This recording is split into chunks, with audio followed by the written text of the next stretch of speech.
Hi, welcome back. Today we are going to do an update on some of my birthday orchids, kind of see what they're doing, what they're not doing. It's been about a month since I showed them to you, and some of them have done some great things, and some of them have just been like, yeah, whatever, I'm here. So let's get started. I'm going to start with the elephant over here. Let me move my little ones out of the way so that we can go ahead and get her taken care of. So this is the Colmenari, I believe. Let me get the name right. I always mess up the names. I'm gonna get better at that. Colmari, not Colin, but Colmari.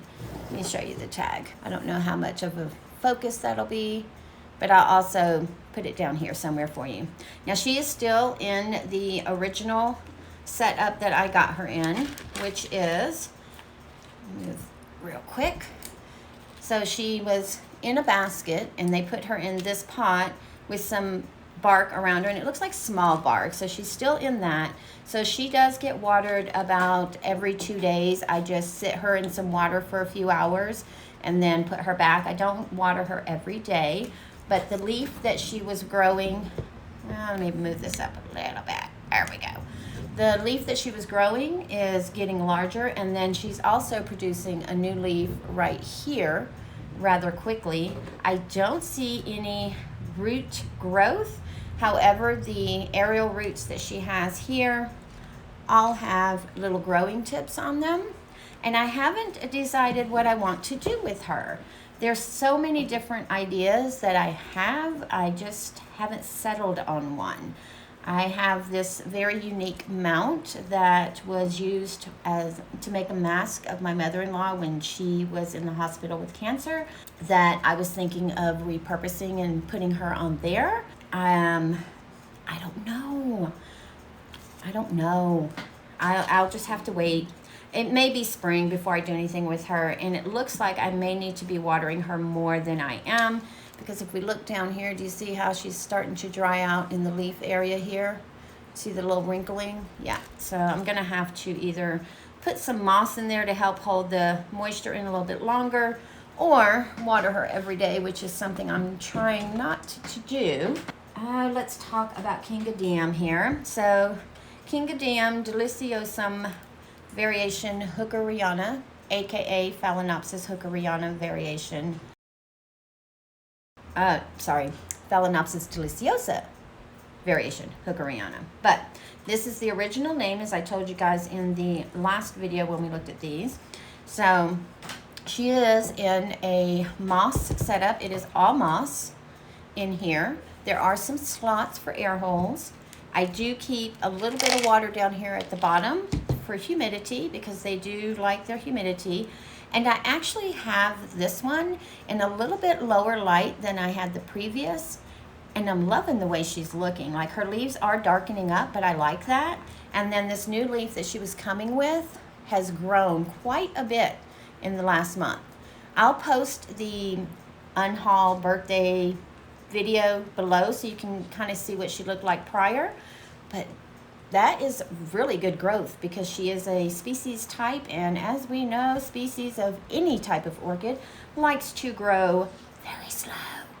But I'm really pleased with how she is doing, and I do have her hanging on a wall, and like I said, she doesn't get the really bright light, because the previous one I had under the Barenas, maybe it was just too much light. Talk about that one in a minute. So then we have the one that I chop her name all the time, the Phalaenopsis lameligira Wilson. That's the best I can do with the pronunciation that I've been trying to practice from online. But she is in her setup now, because she did have some new root growth coming, and the leaf that she was growing, now this one never did relax. It went ahead and hardened off, so it's just sticking out there for the whole world to see. But this one here, can you see, has grown quite a bit. And the best part is she has not aborted her spikes yet.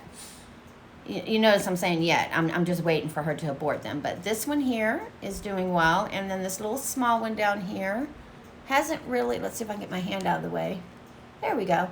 Hasn't really done much. It's not died off. So I'm going to keep taking care of her the way that I do, and which is any of the ones that are in moss, I wait until it's just dry, like before dry, and then I just add a little bit of water because moss is very wicking, so it doesn't need a lot of water. A little bit of water, it absorbs, and it's good to go. And the way I do that is I pick up the pot. Well, I pick up the whole pot, and I know what she weighs, even with the rocks in the bottom. And you can do that. If you just pick your plant up every day, you'll kind of start knowing when they're kind of mid-water. Okay, I can wait another couple of days. Oh, she really needs water today. And then we have the Modesta, Phalaenopsis Modesta. Now these four I got from Brookside Orchid. The Vanda I got from Hauserman. So this is the Phalaenopsis Modesta. And again, I purchased this simply because Michelle, from Michelle's Life on Repeat, posted a picture. She had purchased one for Brookside. I was like, ooh, I want that. So we got it. But the little leaf that she was working on has not grown too much. It's a little bit more visible. She is starting to senesce a bottom leaf, not worried about that. The best part, let me take her out of this, is she is now in this setup because she has a tiny little root coming. So that is why she is now in this setup. And the setup again is just moss, very loosely put in there, not tight. And then let's talk about my Fimbrata.